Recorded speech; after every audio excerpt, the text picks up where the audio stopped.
ఓరుగల్లులో మహాశివరాత్రితో భక్తి పారవస్యంగా మారింది.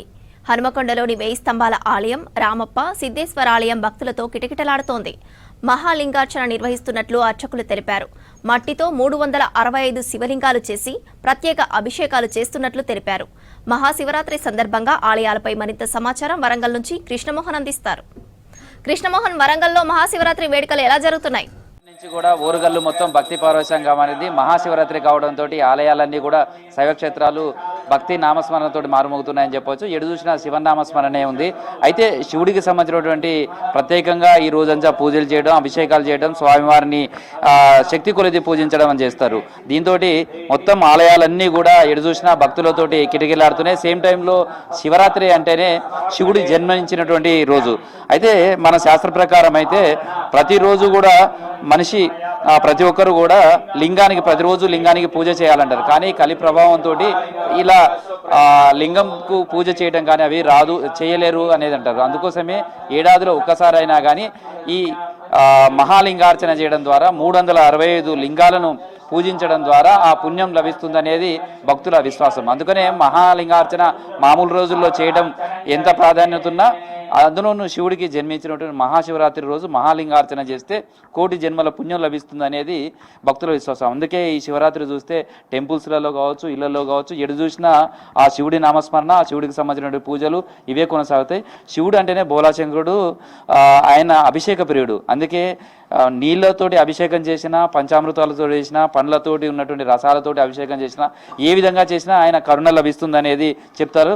అయితే ఈ మహాలింగార్చనకు సంబంధించి కూడా చూస్తే బంగారంతో చేసిన శివలింగాన్న, లేకపోతే వెండితో చేసిన శివలింగమా, ఏ శివలింగానికి పూజ చేస్తే ఎలాంటి ఫలితాలు వస్తాయి అంటారు, ఇలా చేస్తారు. కానీ మట్టితోటి చేసే శివలింగానికి పూజ చేస్తేనే అలాంటి అత్యంత పుణ్యం లభిస్తుందనేది చెప్తుంటారు.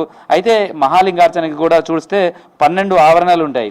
మనం ఏదైనా రాజును అంటే ముఖ్యమంత్రిని కావచ్చు, లేదా మంత్రులను కావచ్చు, లేదా పెద్ద అధికారిని కలవాలంటే చాలా ప్రోటోకాల్స్ ఉంటాయి. అంటే కింద నుంచి ఆయన అపాయింట్మెంట్ తీసుకోవడం కావచ్చు, ఆ స్వామివారి దగ్గర వెళ్ళడానికి అనేక మార్గాలు ఉంటాయి. అందులోనూ మహాలింగార్చన సమయంలో కూడా ఆ శివుడి దగ్గరికి మన అర్చన వెళ్ళాలంటే 11 ఆవరణలకు సంబంధించినటువంటి పూజలు చేసి ఆయన అనుమతి తీసుకున్న తర్వాత మాత్రమే శివుడి దగ్గరికి వెళ్ళి ఆయన అనుమతి తీసుకొని ఈ మహాలింగార్చన చేస్తారంటారు.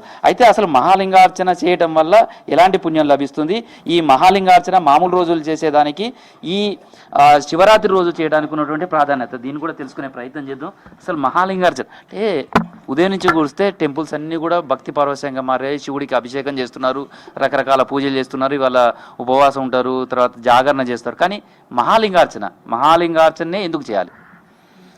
నమశివాయ. ఈరోజు శివరాత్రి మహోత్సవం.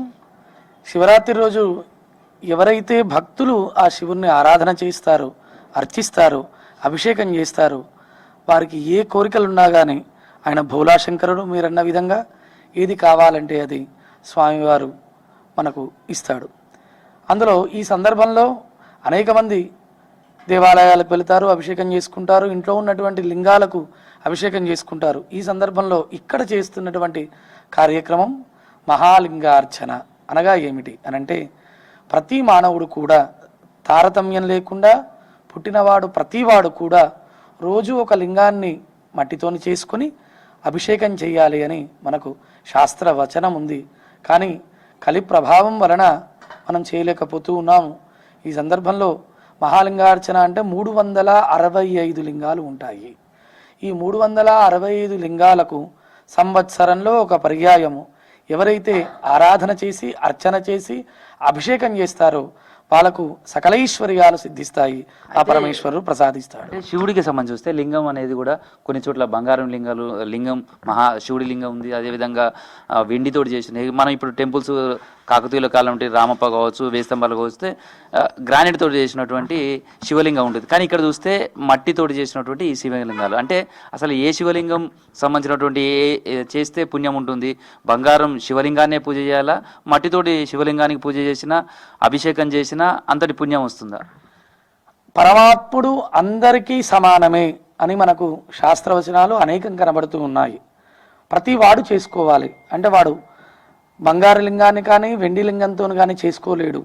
అందునిమిత్తమై అందుగురించే పరమేశ్వరునికి ఏ లింగాన్ని అర్చిస్తే విశేషమైనటువంటి పుణ్యం లభిస్తుంది అని అంటే మనకు పుట్టమన్నుతో చేసినటువంటి లింగము, దాన్ని ముర్లింగార్చనైన అనగా మట్టితో చేసినటువంటి లింగానికి ఎవరైతే పూజ చేస్తారో, అభిషేకం చేస్తారో సమస్తమైనటువంటి కోరికలన్నీ కూడా నెరవేరుతాయి. అదే చాలా విశేషము అని మనకు శాస్త్రవచనం ఉంది. సో ఈ మహాలింగార్చన కావచ్చు, జాగరణ కావచ్చు, జాగరణ అనేది కూడా ఇప్పుడు ఆ పట్టు విడవటం అనేది ఏదైతే దీక్షగా తీసుకుంటారో అది ఎట్లా చేస్తారు? సహజంగా ఏమని చెప్తుంది శాస్త్రం అంటే ఉపవాసం చేయాలి అని శాస్త్రం చెప్తుంది. అందరు ఏం చేస్తున్నారు అంటే సహజంగా ఈ పొద్దున్న నుంచి రాత్రి వరకు ఉపవాసం చేస్తాము, మేము ఏమీ తీసుకోము, నీళ్లు మాత్రమే తాగుతాము అని అంటారు. కానీ శాస్త్రంలో ఉపవాసానికి అర్థం చెప్తూ ఉపసమీతే వాసః ఉపవాసః అని శాస్త్రం చెప్తుంది. అంటే అలా కాదు, స్వామివారికి దగ్గరగా ఉంటూ స్వామివారి యొక్క కీర్తనలు భజనలు చేయడమే ఉపవాసము, సమీపంలో ఉంటూ చేయండి అని శాస్త్రవచనం. మీరు అన్న విధంగా ఇప్పుడు జాగరణ చేయాలి. ఏ విధంగా చేయాలి అని అంటే తప్పకుండా ఈరోజు మొత్తం కూడా స్వామివారి దగ్గరలో స్వామివారి భజన చేస్తూ స్వామివారి సన్నిధానంలో ఉంటూ, ఎందుకు అంటే కలవు నామస్మరణాత్ అంటే నామస్మరణ మాత్రమే కలియుగంలో చేయాలి. అందు నిమిత్తమై స్వామివారి యొక్క నామస్మరణ చేస్తూ స్వామివారి సమీపంలో ఉండాలి అని శాస్త్రం చెప్తూ ఉంది.